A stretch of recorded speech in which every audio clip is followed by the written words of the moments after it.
Well, good afternoon to you all. For those of you who don't know me, my name is Elsa Ferreira Nunes. I'm representing CIMBAL, which is a public authority related to a part of Portuguese territory, which is Baixo Alentejo. I'm trying to facilitate this session in the most democratic way.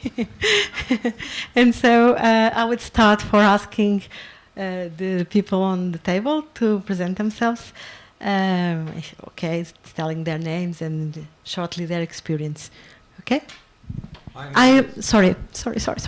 I just asked you to, in order to have good filming, to speak to your. Okay? Thank you, please. My name is Panagiotis Konstantinopoulos. I'm the managing director of the development company of the region of Western Greece, which is your partner in the InCompass project. My experience stems from about 14 years of working as a professional in the area around this ecosystem that is called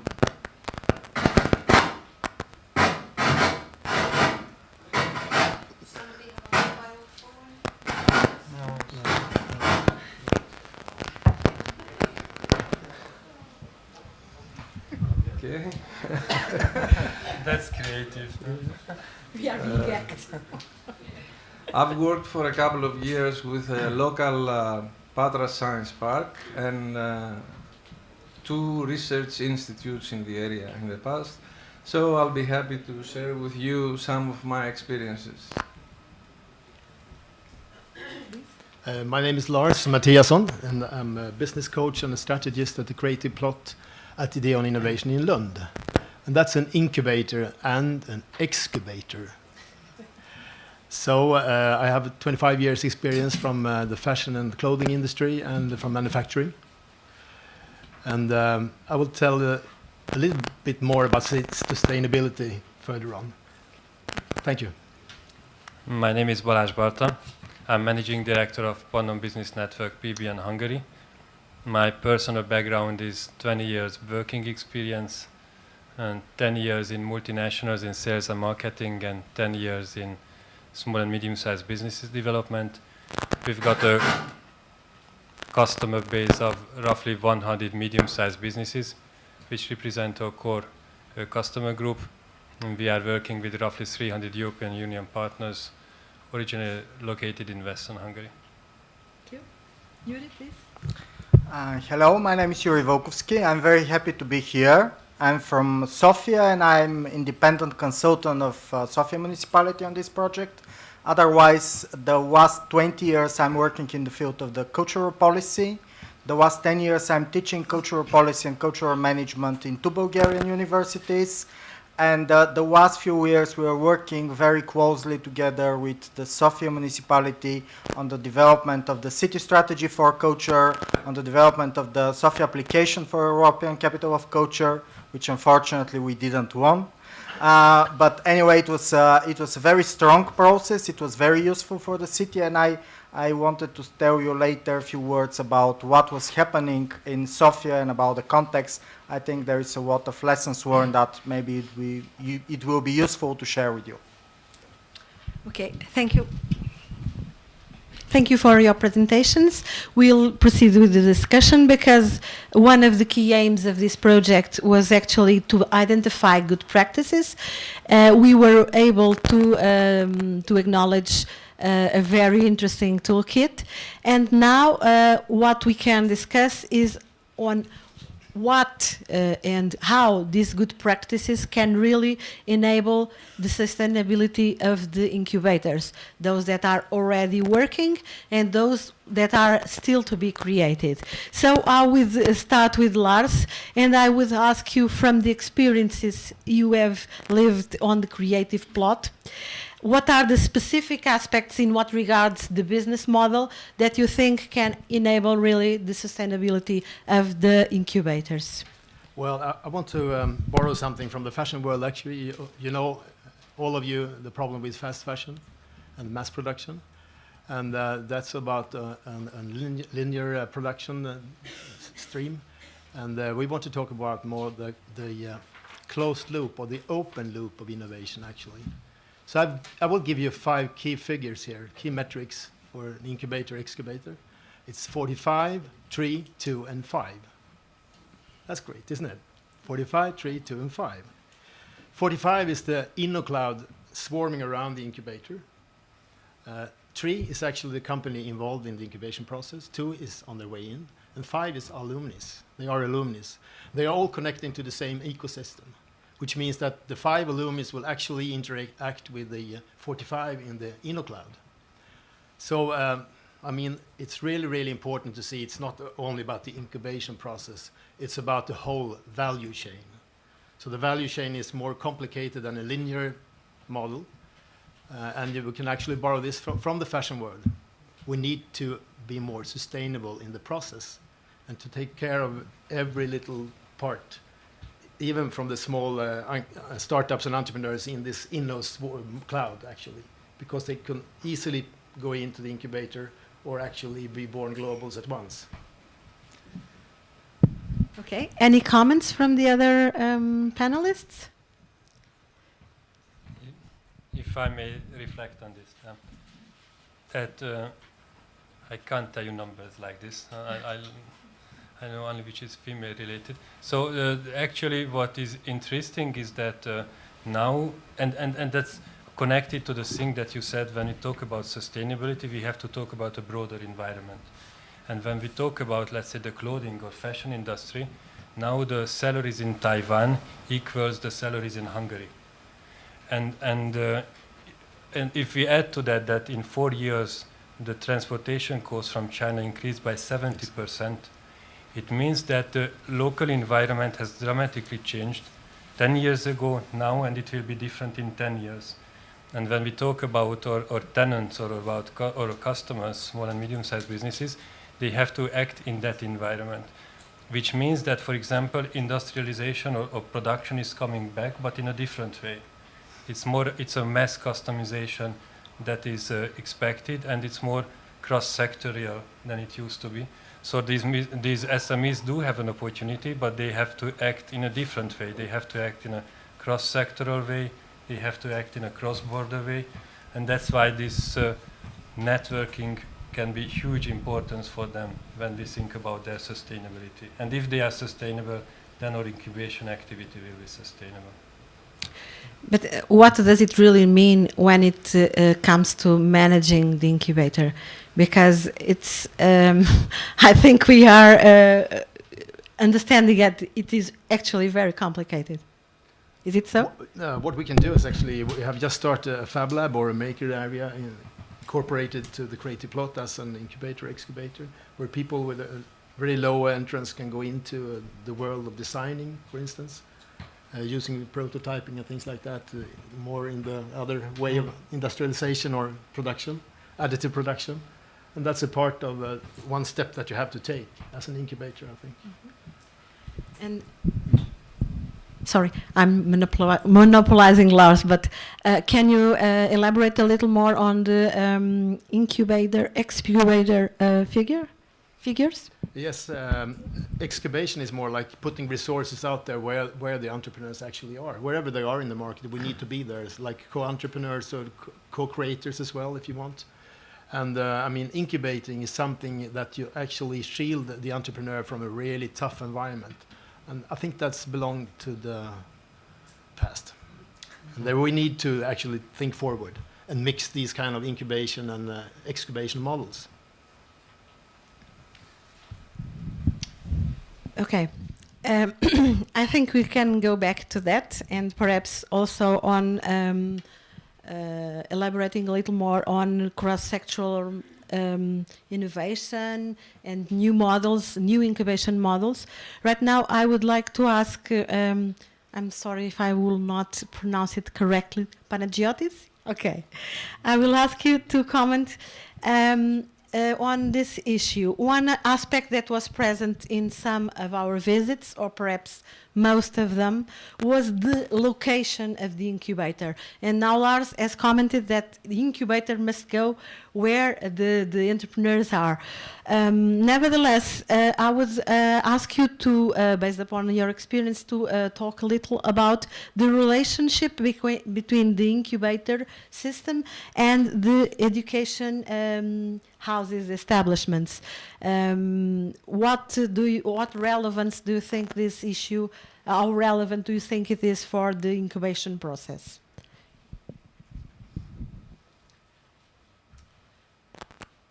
As I said, my experience stems from my involvement with Patras Science Park and Incubator, and also with a second, smaller incubator that is very near.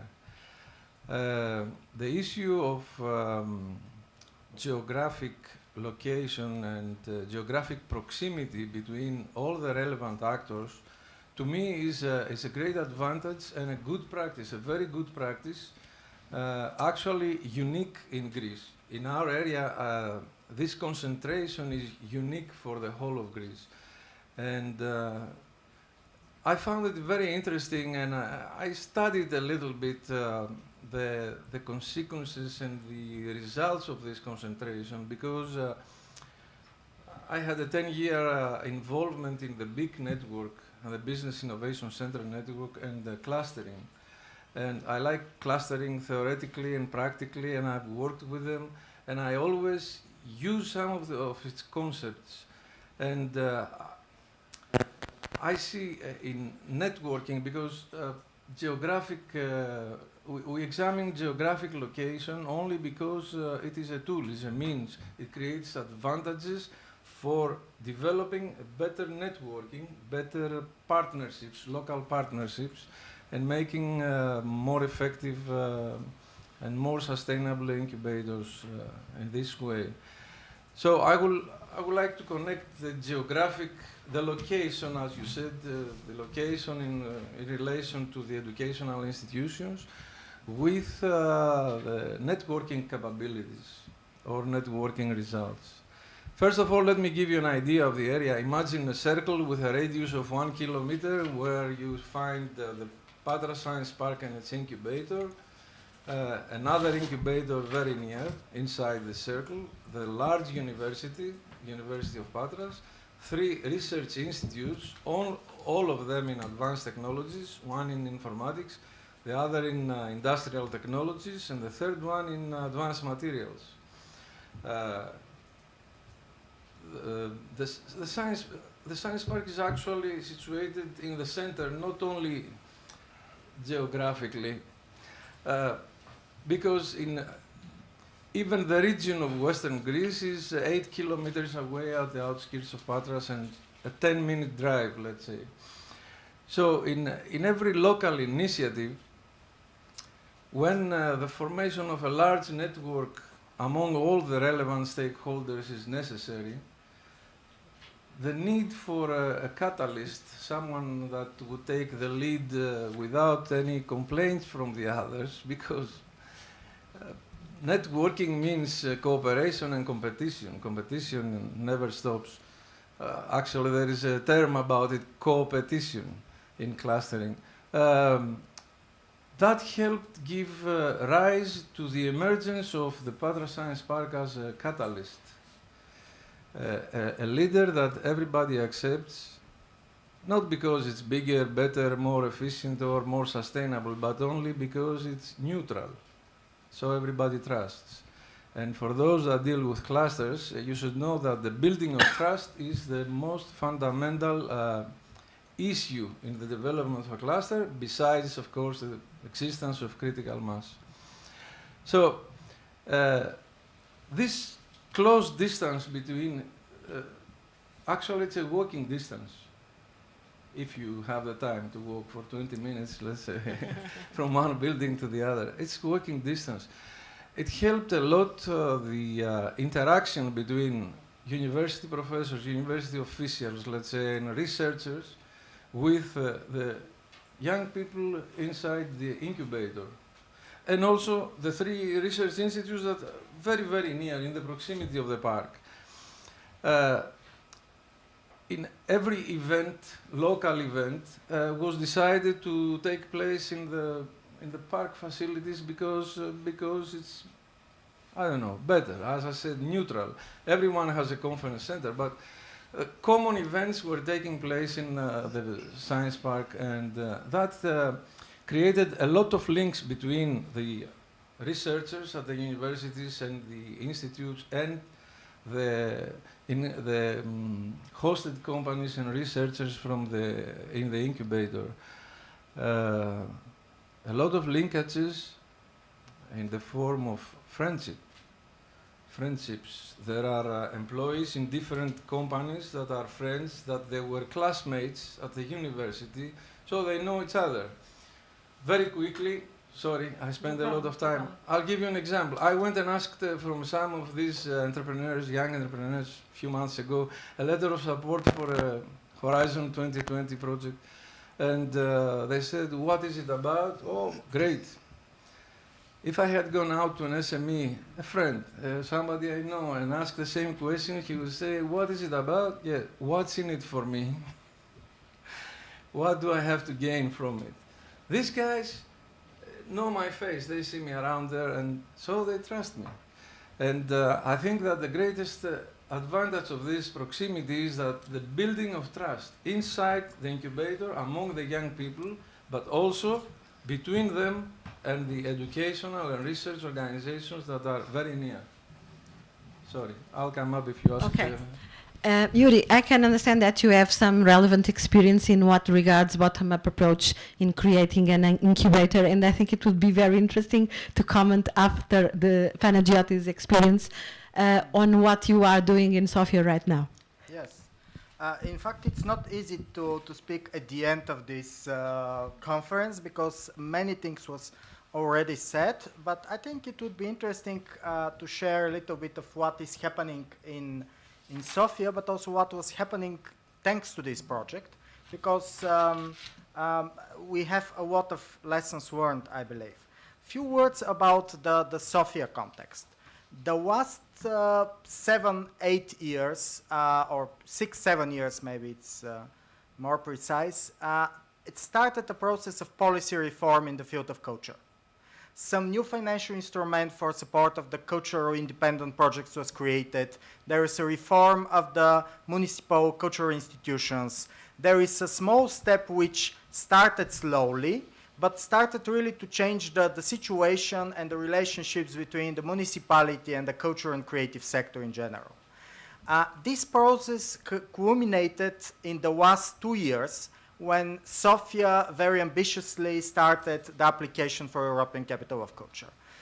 Please have in mind that this was the first competition for Bulgaria and the first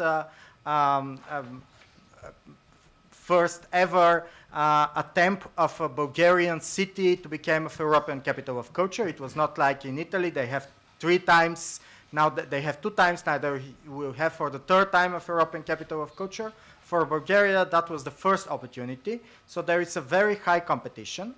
And thanks to this, the whole municipality resources were really invested in thinking about in a strategic way. I think for the first time, the municipality really started to think 10 years further. Because usually, you know, we are planning or for 1 year, the budget term, or for 4 years, which is the election period. But now we have to think about 10 years in advance. And it was quite interesting experience, also including the civil society, cultural organization, businesses, media, etc.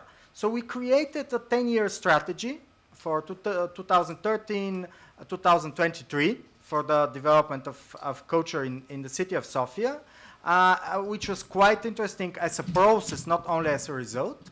And then we have also the application itself and how to defend this application. So that this is the political context of what is happening now. I think it's quite important. On the other hand, we have these bottom-up developments. First, the cultural sector or part of it became more entrepreneurial. Then we have a growing number of creative industries, companies. For example, one of the fast developing is the game industry. there is many and many small, middle, micro, let's say, companies in the field of the game industry. In Bulgaria, it's very interesting to see how this process is developing, but it's also for many other fields. And in the same time, there was this bottom-up creation of something which could not name incubator, but it could be maybe a co-working space or just some kind of cooperatives or other kind of a creative use of new spaces, but also creating some kind of clusters. It was very interesting to see that parallel to this project InCompass, when we started the research, we find out that there is very interesting processes which are not created by the municipality itself. It was created by the creative sector. So that these two processes from on a policy level, a need for the ambitious to win this European City of Culture, Capital of Culture competition, and on the other hand, this development bottom-up was quite interesting. So in fact, as was said for Bratislava, we also don't have any kind of incubator for creative industries, and we almost do not have any kind of business incubator in Sofia also. So we are now in the process of discussing, and that's one of the main topics of our regional implementation plan, how we could create a business incubator for creative industries in Sofia, having in mind all of these developments and opportunities, etc. And I don't want to speak too much, but just few, maybe 4 or 5 questions that arise during the researches, the discussions, and everything, because it was really an inclusive process. First, we keep talking about the culture and creative sector, but we have to accept that these are two different things. And to be honest, as a person who in the last 20 years working for the cultural policy, I have to say that for me, creative industry is a quite artificial concept. And sometimes we are putting together both, let's say, crafts and IT, and they're quite different. And they have different needs and different development paths, etc., etc. So what we saw in at least in Sofia case, but I'm sure that we experience similarities in your cities, is that when we speak with the culture and creative sectors, we have different expectations and different needs. The cultural sector, let's say the traditional cultural sector, they do not, in the beginning, they do not really understand what is a creative incubator. So they really saw it like a panacea or something that could provide more resources, more money, well, spaces also for cultural purposes. But we needed time to explain that creative incubator is not another cultural center, or it's not a grant-making program of the municipality. It's a specific things. And then the creative sector, the companies which are really on a market, they, on the other hand, they do not really recognize themselves as a part of the cultural and creative sector. They say we are just business. And they do not communicate with the municipality because they do not need the municipality. Imagine, for example, the game industry. They are on the global market. They do not care where they are based. But it's, of course, for music, for cinema, they are dependent of the local situation, but they do not really consider themselves as a part of this global concept, culture and creative sector. Anyway, it was interesting to see how we have to communicate in a different way. Then I said that for the cultural sector there is some over expectations, too much expectations. But when we go deeper in our research and our conversation, we find out that what they really need is some kind of mediator. And I'm happy that it was mentioned during the best practices also in the previous panels, the role of the incubator as a mediator also in connection with the outside environment. Well, it's protecting, I do agree, it could be kind of artificial. The word incubator means we are protecting from outside environment, but they not only need the protection, but they need the mediation. Somebody who could provide information from them to the public authorities, but also from financing institutions to them, etc. I found this quite interesting. And one final point, we find extremely difficult to formulate a focus of this potential business incubator. And it was mentioned in the previous panel that the most successful incubators are those who are specifics, who have a specific focus in one sector. And for me, to be honest, one of the best practices, one of the best incubator we have seen was the Cockpit Arts in London. I know them many years ago. I was so happy to visit them. And it was really, it's handmade things, crafts, it's very focused, it's very well developed, etc.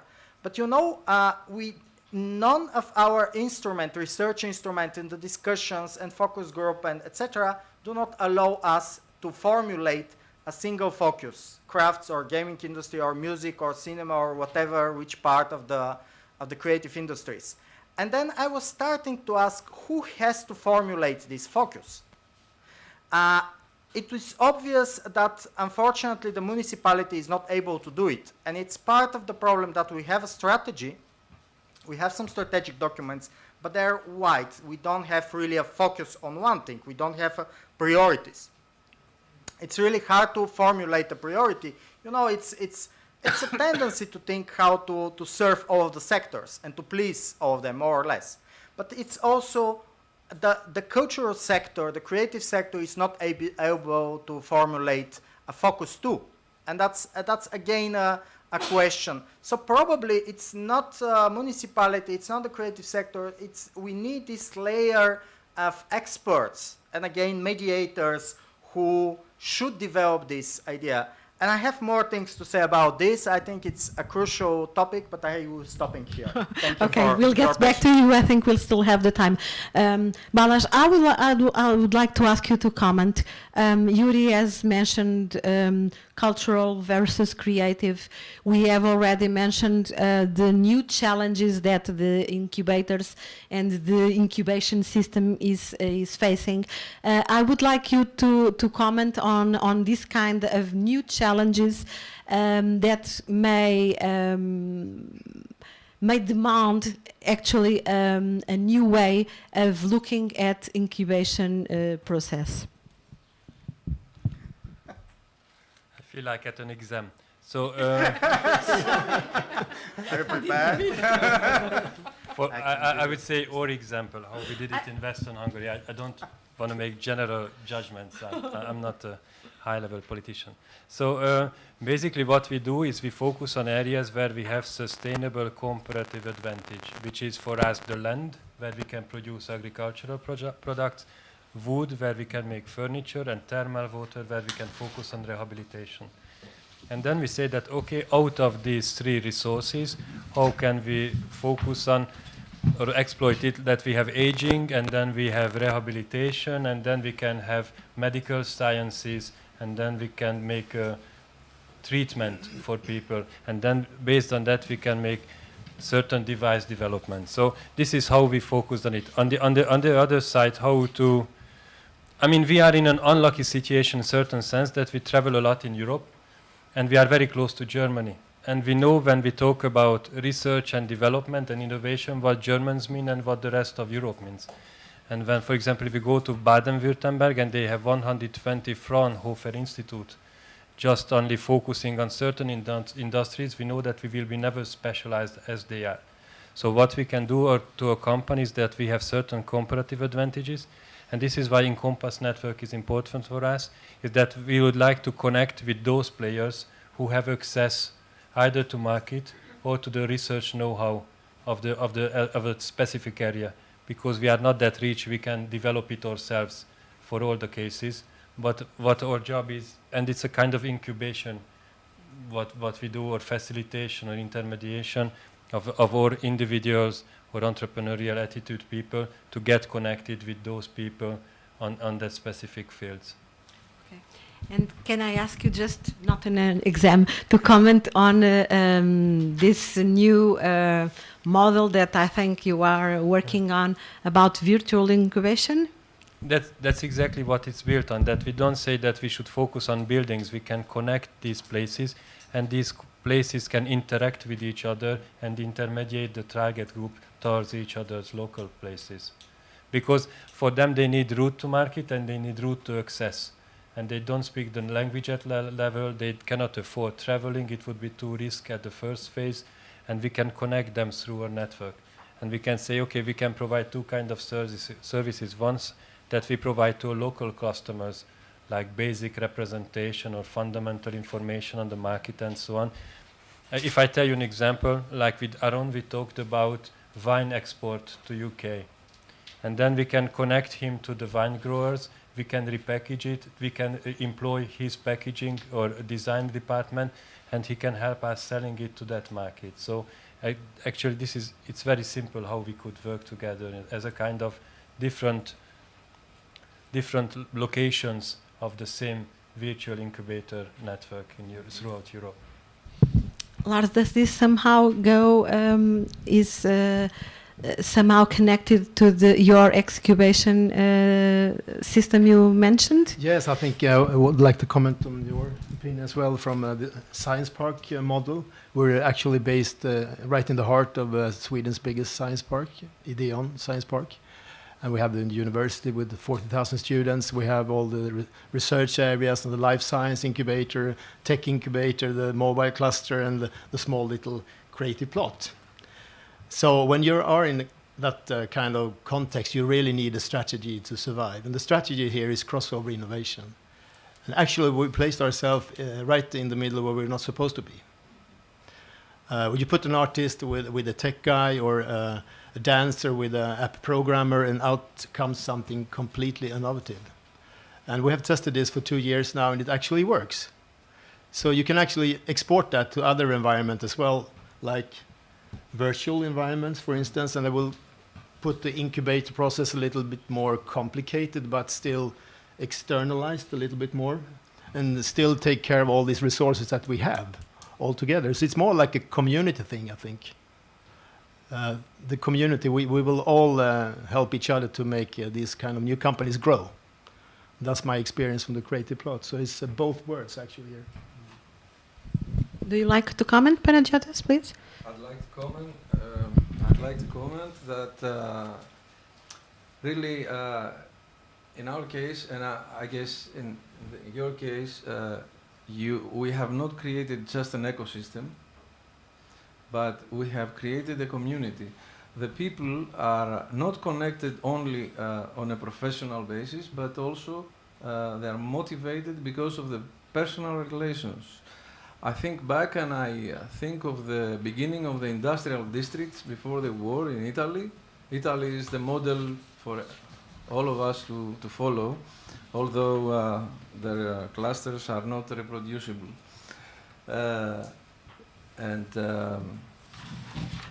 What the entrepreneurs in Italy have told me was that they developed their relations on a personal basis.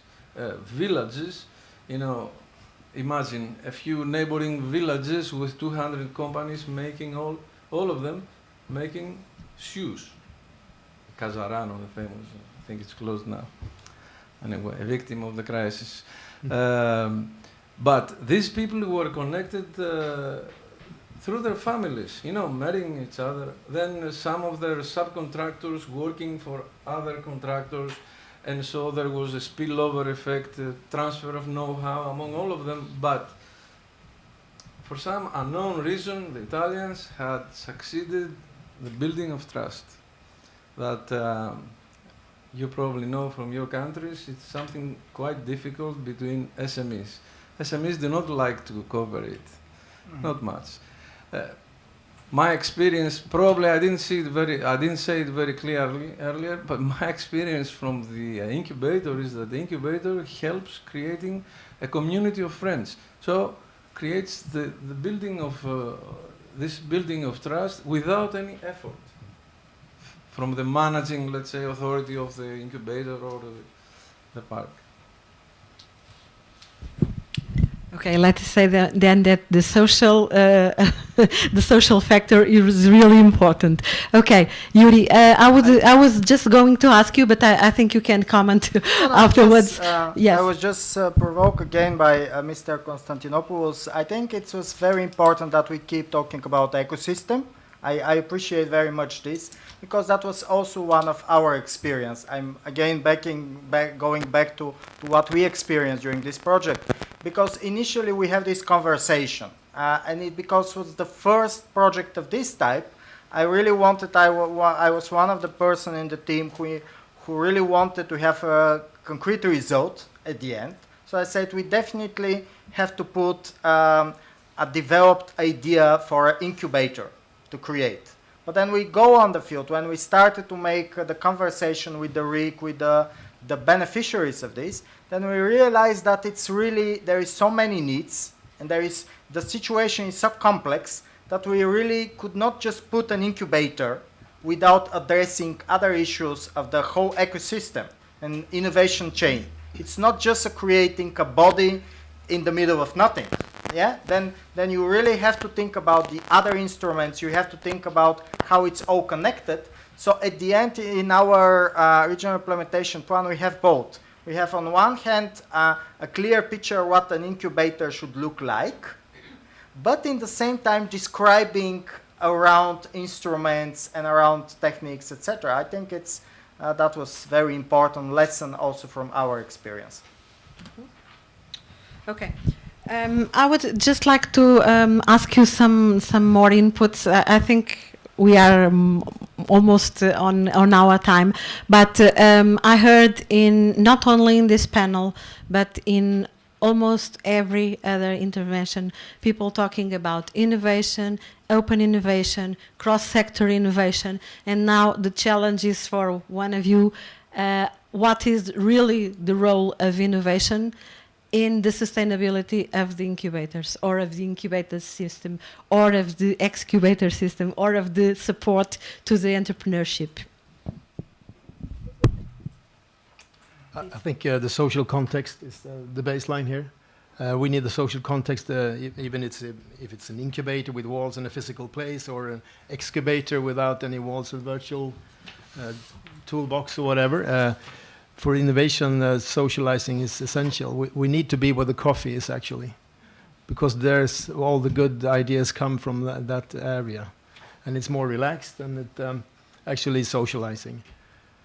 And I think innovation actually just happens then. Any more comments?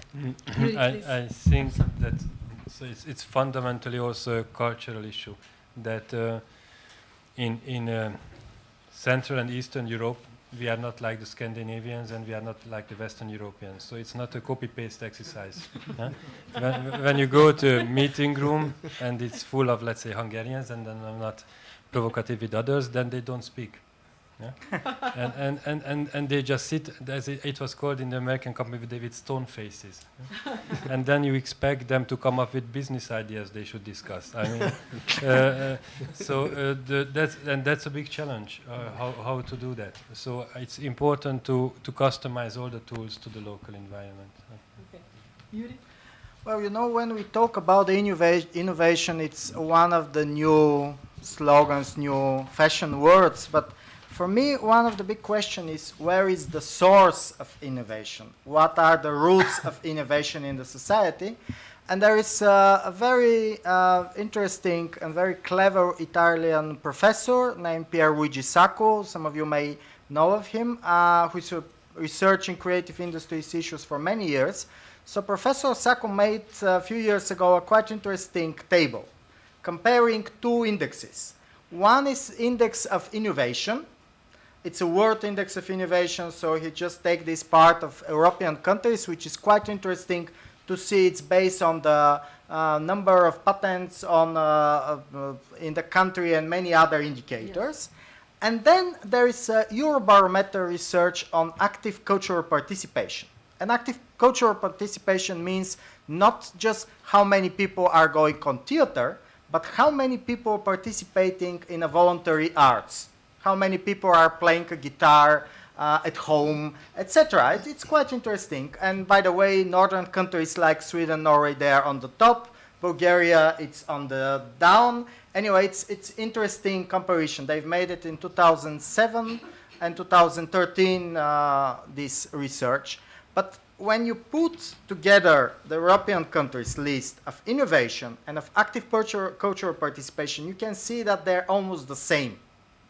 Well, of course, we could argue if this is scientific argument, and what the connection is. But I do strongly believe, as a person not involved so much in the business, but as a person involved in the cultural activities and cultural field, that active cultural participation in the society is prerequisite for innovation in the society in all of the fields. Okay, thank you. Any more comments?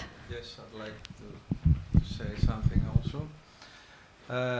We speak of innovation and networking, and our mind maybe is trapped to thinking major innovation breakthroughs, like developing of a Skype model. It is not necessary to discover, such great new things when you speak of innovation. And since the subject of this project was the sustainability of incubators, there are countless little innovations that we can seek and identify in our daily lives in incubators. Countless of little networking activities that we can do to reduce costs, to obtain economies of scale, even if we are, even if our networking is about 2, 3, 4 companies. That's a good start. I remember I was taking a seminar about managing innovative incubators, and there was an American expert, a fellow, that said that in their incubator, the managing authority of the incubator was networking all the companies to go and contract suppliers in common. So they were having a greater mass and obtaining better prices. Today this is not, it's not common practice, but it is a known practice. It's not an innovation anymore. And at least in Patras, in our area, a few years ago, the management of the park was very loose and cool and nice. But during the past 4 years, we have to think alternatively all the time and revise all the little processes, daily processes, and try to save money and become more innovative, more alternative. Many, many years ago, one of our ancestors, Pythagoras, used to advise his students, do not walk on the path, because other people have stepped and developed this path. Try to go through the woods. This is the beginning of innovation. Okay, I would like to thank you all for being here and participating in this conference, and I think we are right on time. Okay, questions from the audience, please.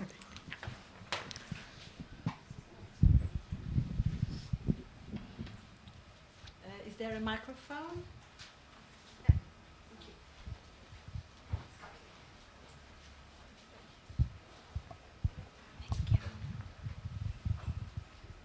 Ladies first. Thank you. I'll be quick. I found that really interesting. I just wondered, particularly in the smaller cities, how well known is your innovative work with the rest of the city, out with the innovation system that you belong to, and out with the value chain that you're working in? And does that matter? Is it important that the public and citizens and other sectors get what you're doing? I think it's important, and they partly they know what we're doing, but not all the concept.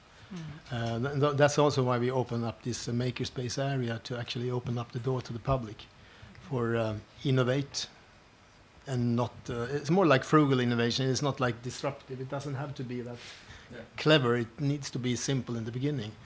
So we hope by opening that area, we will have more attraction to our to the creative plot. And what about the larger cities, your neighbours? I'm thinking of sort of Malmo and Stockholm, particularly with Lund. You're such a small city. Yeah, but we're working in that ecosystem already. So we're working together with Media Evolution, for instance, and Mink already. And we actually change coaches and knowledges and networks and everything. So we need to do that. Okay, thank you very much for this very interesting conversation and discussion you had. I have not a question, just an observation. It is what Yuri said, and I have to quote, what is essential is the incubator as a mediator, not just a protector, but a mediator via the outside world. Well, I can only observe that is this exactly what the regional implementation group in the region Rotterdam-Delft also concluded. It is a mediator via the knowledge institutions, educational institutions. It's a mediator via financial institutions, via the big business, but also via alumni and even the general public. There has been an idea that an incubator can organize a crowdfunding campaign for incubatees. So then it is a mediator via the general public. And yes, that means that during the incubation process, the incubatees are not protected from the outside world, but they are brought into contact with the outside world, and even sometimes running risks due to this contact with the outside world. So we agree completely. Any more questions?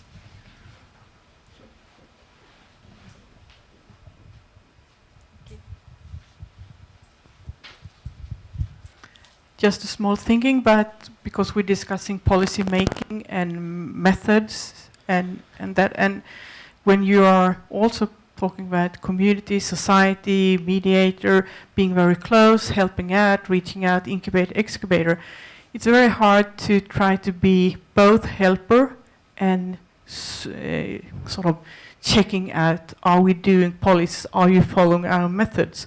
So just as a thought of policy making, make them as loose as possible so they not get sort of on top of you. So you change from being helper to being checking, are you doing the right things? So it's just policy and daily work.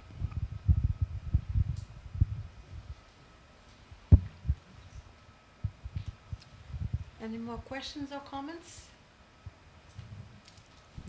From the table, is someone willing to comment? Okay. Thank you all then. And